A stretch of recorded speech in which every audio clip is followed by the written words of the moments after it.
Hola, mi nombre es María de Jesús Pérez, soy psicóloga y soy docente de la Universidad Vizcaya de las Américas.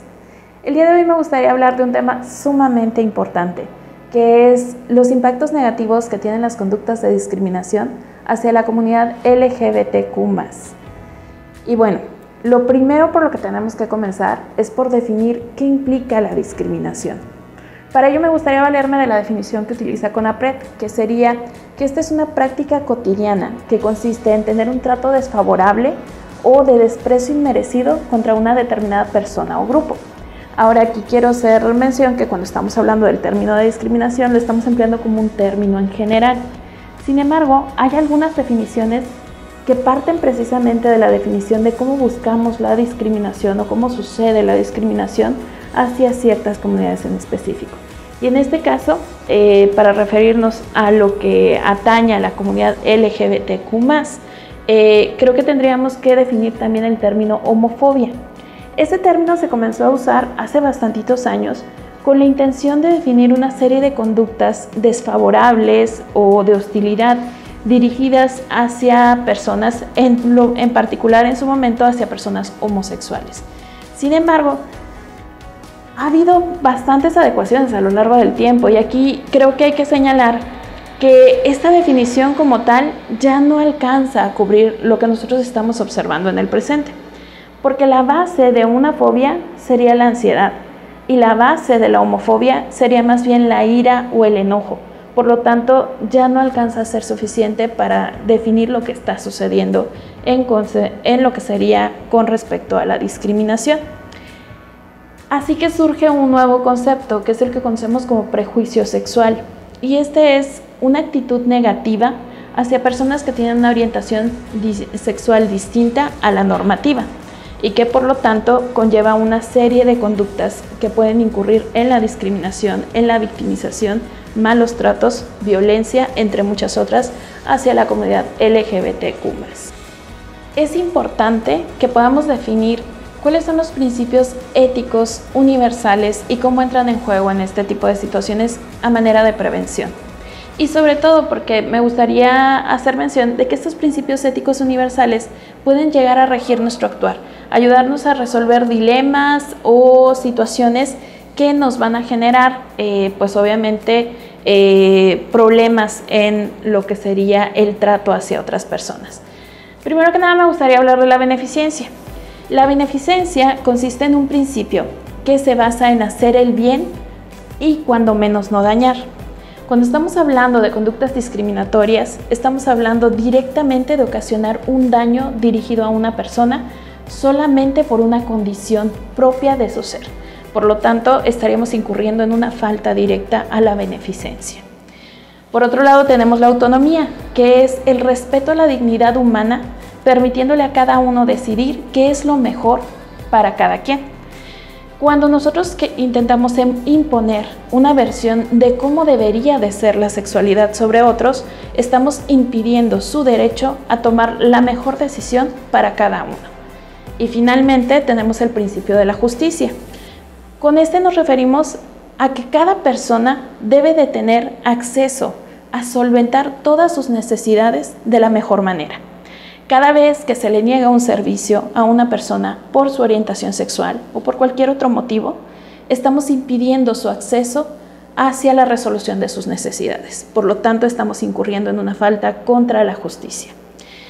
¿Por qué hacemos esta reflexión? Porque finalmente estos principios rigen el actuar profesional de cada persona en el ámbito en el que nos movemos. Específicamente nosotros estamos dentro de una universidad, por lo tanto nos corresponde un actuar que se rija por principios éticos que finalmente contribuyan muchísimo más al desarrollo de una mejor sociedad. Ahora, si intentamos ahora entender el por qué es tan relevante el hecho de evitar conductas discriminatorias hacia personas de la comunidad, creo que tenemos que entender qué nos dice la investigación al respecto.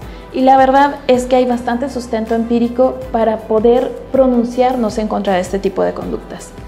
Por ahí en algunos estudios se ha detectado, por ejemplo, que las personas que pertenecen a esta comunidad y que han sido violentados de alguna manera a través de conductas de discriminación, acoso o cualquier otro medio de prejuicio sexual, pueden presentar más problemas de salud mental derivados precisamente de este tipo de tratos.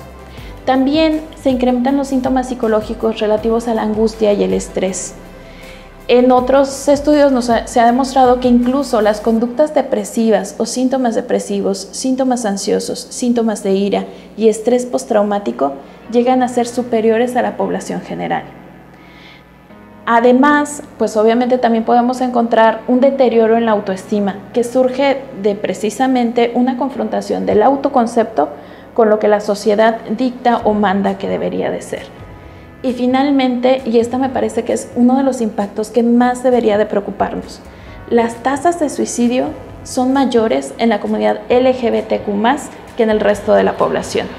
Y de nuevo, quiero hacer aquí mucho énfasis en que esto no se debe a condiciones propias del individuo, sino a la manera en la que socialmente interactuamos con esta comunidad y predisponemos para el desarrollo de estas conductas. Y precisamente es lo que han encontrado a lo largo de distintas investigaciones por varios años.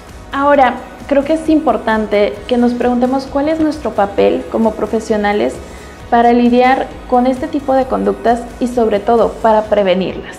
Y para ello me gustaría referirme a 3 puntos importantísimos para cualquiera de nosotros. Primero que nada, el lenguaje. Creo que para aquellos que nos dedicamos al área de la psicología tenemos una conciencia muy grande de que el lenguaje cambia realidades y por lo tanto pues también es un ámbito en el que deberíamos de ser muchísimo más cuidadosos en cómo nos comportamos frente a comunidades que pertenecen a minorías y que tradicionalmente han sido más discriminadas o vulneradas de alguna manera. En específico me gustaría hablar sobre algo que nos refiere el APA, el ser sensible a las etiquetas. Ese respeto por la persona cuando la persona nos dice cómo debe de ser nombrada.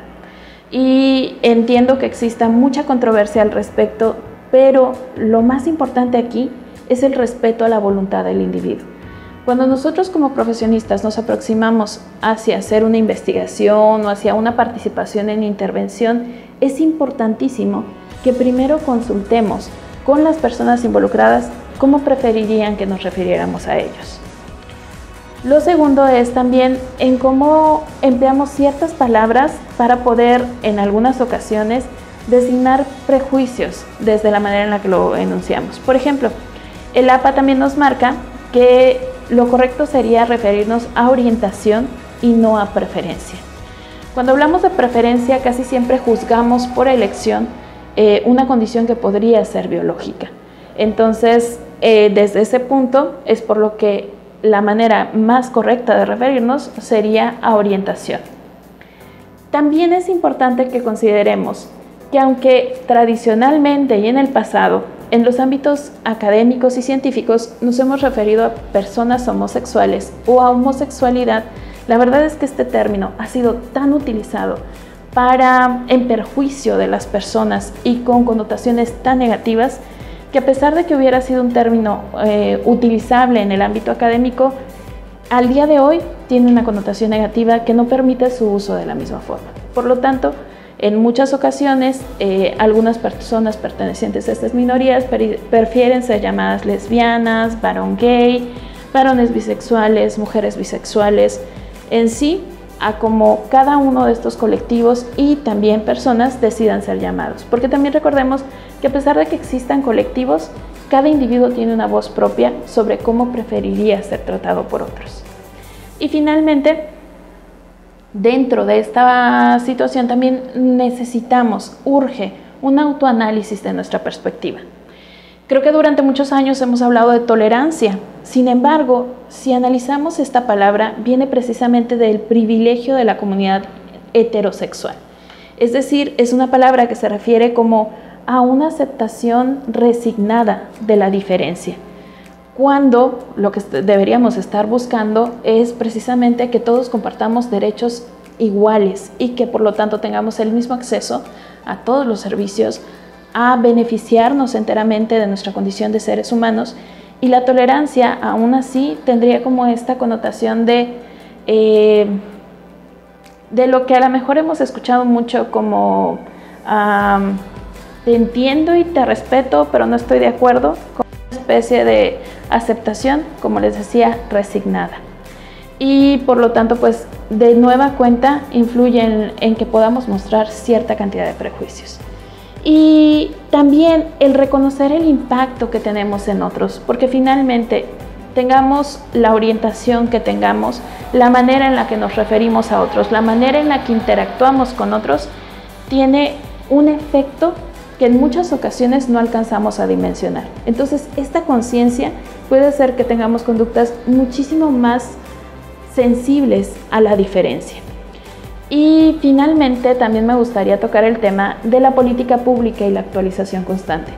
Si bien a través de muchísimas regulaciones hemos incrementado la protección hacia los derechos humanos de todas las personas y hacia la no discriminación por razón de orientación sexual, creo que aún nos falta mucho como profesionistas por buscar una actualización constante que nos lleve a emplear mejores técnicas y métodos de investigación, de intervención y en muchísimos otros ámbitos para poder mejorar la condición de todos los individuos que acceden a nuestros servicios.